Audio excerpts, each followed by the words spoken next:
Greetings, community. It's Kevin of NCBD Comics, and I'm here to bring you another edition of Kevin's Most Anticipated Reads tomorrow for New Comic Book Day, 12/20/2023.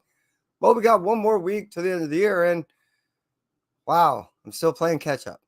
Not only on the year, but reading.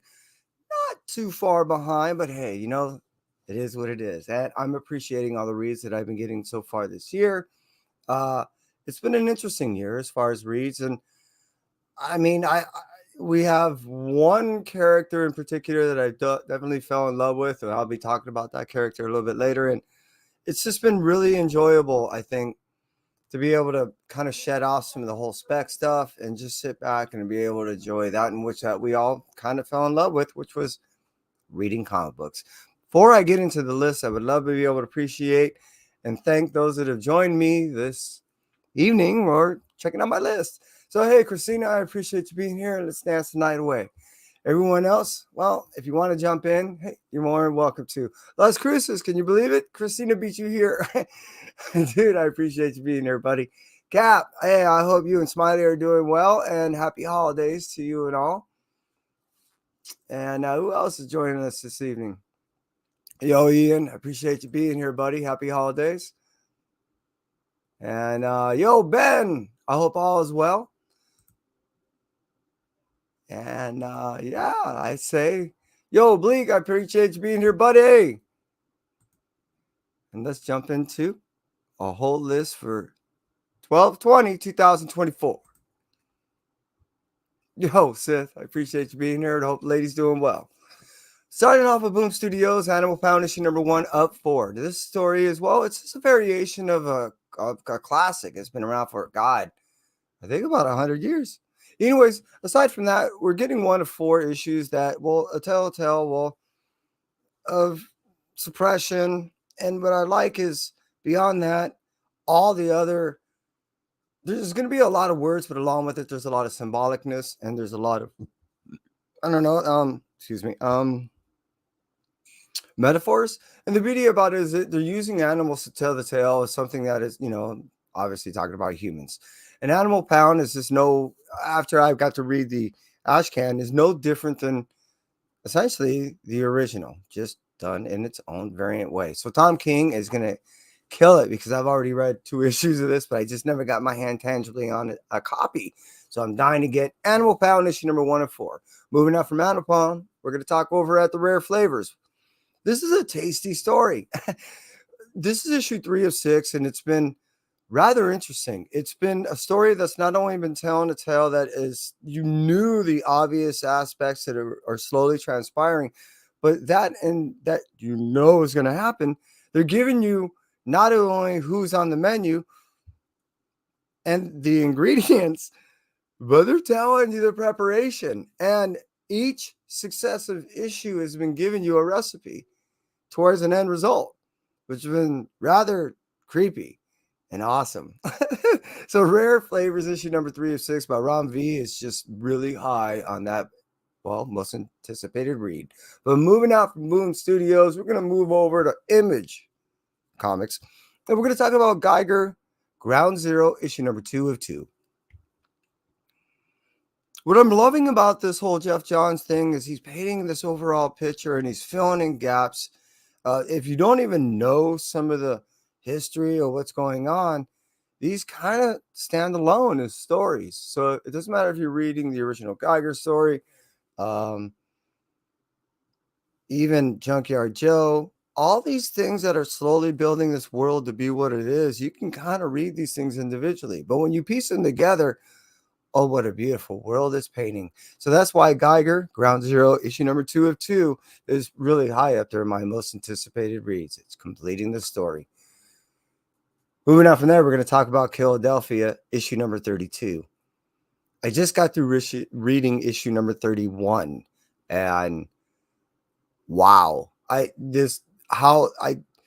seemed like it would be a far stretch for Spawn to be involved, and now what I believe is happening, and I already do know it to be true, Savage Dragon eventually showing. You would think it's like this whole far stretch that they're just trying to reach out and throw all these gimmicks out there, but it's more than that. It really is. What they're trying to do is they're trying to show you how many different realms and how many different places are being affected by this event and how catastrophic these events that are transpiring are, beyond just these classic monsters. You're talking about different levels of evil and of heaven. So that's why it does work, in my opinion. But I guess I'm just enjoying it for what it is. Kind of easy that way. And so that's why, hey, again, Philadelphia issue number 32 by Rodney Barnes is pretty high up there on my list. Moving out from the image side, we're going to cruise over to Sumerian Comics. And we're going to talk about Children of the Comet, issue number 5 of 5. Damian Connolly is he slowly built this world up, and I didn't know what I was in for when I was buying. I think this is like a volume 4 of this whole world that he's done. I didn't realize what he was doing to me. He really threw in a hard hook, and what I mean by that is, yeah, this is issue 5 and yeah, it does complete the story, but beyond Children of the Comet, issue number 5 of 5, which I was really high on my anticipated reads to get my hands onto, which is just hours away. Well, after that, I had to buy Blood, Love, Ghosts, and The Deadly Spell, issue number 1. This is also a separate book by the same writer, and he does majority of these arts and a lot of the lines, and then most of it is almost this monochromatic way of doing things. He's just, once he hooked me, I could not stop buying essentially everything that he's done now. And I'm digging it. The way he tells stories is quite unique. And I don't know very many people that are reading his stuff, but those that I do love it. I don't know anybody that has read, let's say, got into the second volume of his stories that said that it's just okay, or they're just it's all right. Everyone I know love it, and that's, I guess, where I fall into the realm is I'm really loving everything Damian's doing. So Children of the Comet, issue 5 of 5, along with Blood, Love, Ghosts, and The Deadly Spell, issue number 1 is way up there on my list. But moving out from the Sumerian comics, we're going to talk about After Dark Comics, Flesh Eating Cheerleaders from Outer Space, Holiday Special, issue number 1. Now, as you well know, I like that Flesh Eating Cheerleaders from Outer Space because, one, it is a very unique kind of blood-sucking outer space, far-fetched tale of being invaded from another planet, but it has a lot of sexuality in it. There's a whole lot of just unnecessary nudity that I appreciate, and that's just me. I mean, I love things for what they are. K-pop. So hey, I mean, that's why it's pretty up there on my list for tomorrow, 12/20/2023. But moving out from the Flesh Eating Cheerleaders from Outer Space, Holiday Special issue number 1, we're going to move out over into the Marvel Comics realm. And we're going to talk about Amazing Spider-Man issue number 40. This is still ending that whole gang war thing, and love it or hate it, I've been on this ride of Amazing Spider-Man, and I've just been kind of a passive passenger. I've been not trying to critique it. Boy, my tongue just flew off and just went away and has not come back since. But what I've been trying to do is just not compare it to anything and just let this whole world build out, because I knew that it was supposedly going to be this whole 2-year plan from what I'm hearing of what's going on, starting with the gang war and I'm not saying the next event. So I just know that there's more to it than what I'm seeing. And what I'm seeing is still just a small scope of what's supposed to transpire. So yes, Amazing Spider-Man issue number 40 is still up there on my list to read tomorrow. And moving out from Amazing Spider-Man, we're going to cruise out over, which we're going to get back to the Spidey stuff in a bit, is Doctor Strange issue number 10. Now my lips went that way. Doctor Strange has been awesome. And the whole relationship that he's developed with Clea has been nothing less than showing a vulnerability to Doctor Strange that, in my personal opinion, have not been able to see in quite some time. Now, I've drawn comparisons to Doctor Strange and Blade on how now, with the love interest, there is considerable amount of vulnerability that we haven't seen with these characters in quite some time. I like that. I'm a sucker for love stories, along with the fact that we get to see characters, women, who show that they're more stronger in some regards than men when it comes to doing battles, when it comes to strategy, when it comes to being overall malicious. It's freaking awesome when a chick sits there and just shows up a couple people that you think, holy fuck, I thought this person was badass. So Doctor Strange has really been if you're not reading it, I do recommend picking up the trade. I do know that this is coming. There's like all these battles and everything coming to a head. And we're end up seeing some results that I think are going to end up interesting some people that do follow this character. So Doctor Strange, issue number 10, is pretty high up there on my list. You can see I'm reading a lot of books. Moving after that, we're going to talk about Incredible Hulk, issue number 7.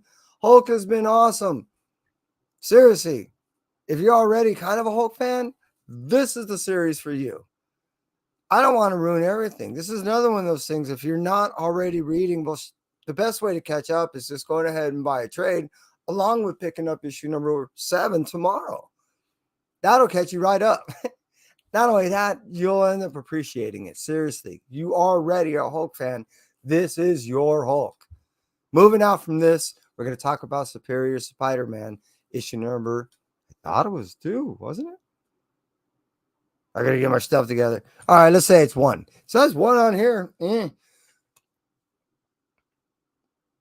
I already read some of this stuff, so I already know what's going on. That's why I'm probably mixing things up. Superior Spider-Man, I've been all the spider stuff is kind of melding a little bit. So I got it. I'm just looking forward to this book. Can't remember why. God damn. Let's move on from there anyways. Let's talk about Uncanny Spider-Man, issue number 5 of 5. This is a series I really didn't think I'd enjoy. This one left a memory in my head. I really think that I really want to reread the whole series after I get issue number 5. I know it rather well. I just want to re-go over it almost like in a glossing way because I just want to appreciate it because I was kind of running, as you see, over because of the fact that I read so many books that I was skipping over some of the art and just reading the words. And as I was falling in love with the story, I really kind of forgot to see and put together and read the actual images that were going on with the story. So yeah, Uncanny Spider-Man, that was way up there on my most anticipated reads for tomorrow, 12/20/2023. However, my blue light special for this week is, well, I'm a sucker. And my favorite is Spider-Boy. This kid has got me wrapped around his finger.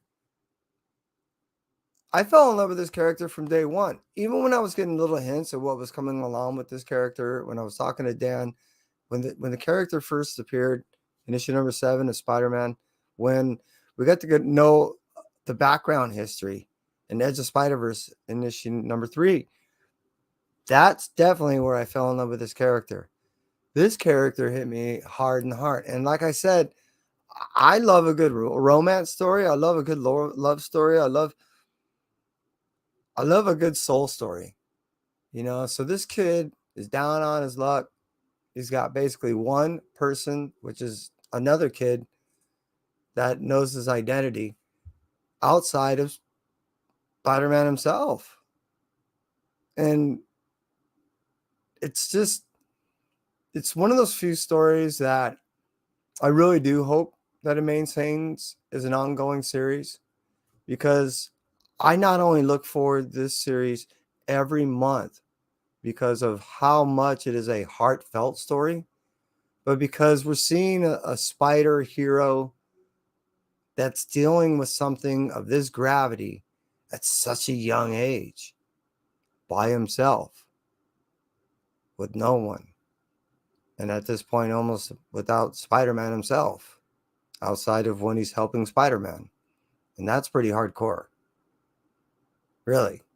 I really appreciate this story. And that's why it's the highest on my most anticipated reads. And yes, my blue light special is Spider-Boy issue number 2. And that's it for me, Entropy. Appreciate you being here.